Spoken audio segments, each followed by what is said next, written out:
গরুর পায়া রান্না হচ্ছে।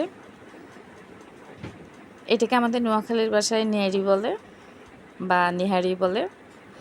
আসসালামু আলাইকুম ভিউয়ার, সবাই কেমন আছেন? আজকে আরও একটি নতুন ভিডিও নিয়ে চলে আসছি আপনাদের সাথে। আজকে আমি দেখাবো নেহারি রান্না বা গরুর পায়া রান্না।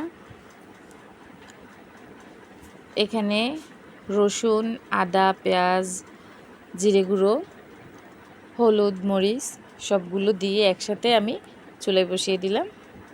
এবার নেড়ে চেড়ে সবগুলো মিক্স করে নিচ্ছি। মাটির চুলায় রান্না হচ্ছে।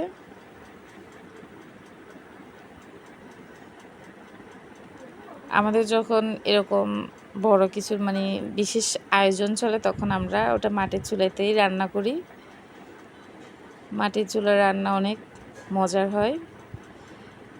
যারা যারা মাটির চুলার রান্না খেয়েছেন তারা অবশ্যই জানেন যে মাটির চুলার রান্নাটা অনেক মজার হয়। তো আজকে গরুর পায়াটা রান্না করতেছি। আপনারা কে কে গরুর পায়া পছন্দ করেন অবশ্যই কমেন্ট করে জানাবেন। আমাদের বাসার সবাই গরুর পায়াটা খুবই পছন্দ করে। তো সবাই বাড়িতে একসাথে হলাম, এই জন্য আজকে আম্মু পায়াটা রান্না করে নিল। দেখুন পায়া রান্নাটার কালারটা এত সুন্দর হয়েছে আর অনেক ভালোভাবে সিদ্ধ হয়েছে, অনেক সুন্দর সিদ্ধ হয়েছে। তো এটা অনেকেই রুটি দিয়ে খান, পরোটা দিয়ে খান। তা আমরা আজকে রুটি বানিয়ে নিব। এটা সকালের জন্য রান্না করে রাখতেছি, আগের দিন রান্না করে রাখতেছি, পরের দিন সকালে আমরা এটা খাবো। তো দেখুন রান্নাটা অনেক সুন্দর হয়েছে। আপনাদের কার কাছে কেমন লাগছে অবশ্যই কমেন্ট করে জানাবেন। আমার ভিডিওটি যদি ভালো লেগে থাকে তাহলে অবশ্যই লাইক, শেয়ার, কমেন্ট করবেন। আর ফলো না করা থাকলে ফলো দিয়ে দিবেন। নেহারিটা রান্না আমার হয়ে গেছে। দেখুন এই যে একবারে মাংসটা ভালো সিদ্ধ হয়েছে।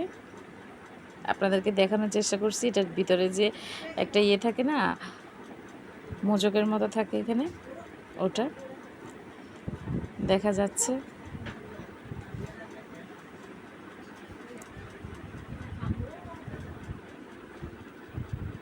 দেখতে পাচ্ছেন কিনা জানি না। এটা শুষে খেতে অনেক মজা লাগে। তো আমার রান্নাটা হয়ে গেছে, এবার পরিবেশনের পালা। সবাই মিলে খাবো। তো এখানে রুটি বানিয়ে নিলাম আর নেহারিটা নিয়ে নিলাম। এগুলো কিন্তু আমি খাচ্ছি। দেখুন লোভনীয় লাগছে দেখতে কেমন। আপনাদের কাছে ভিডিওটি কেমন লাগছে অবশ্যই কমেন্ট করে জানাবেন। ভালো লাগলে লাইক, শেয়ার, কমেন্ট করে দিবেন। ধন্যবাদ সবাইকে।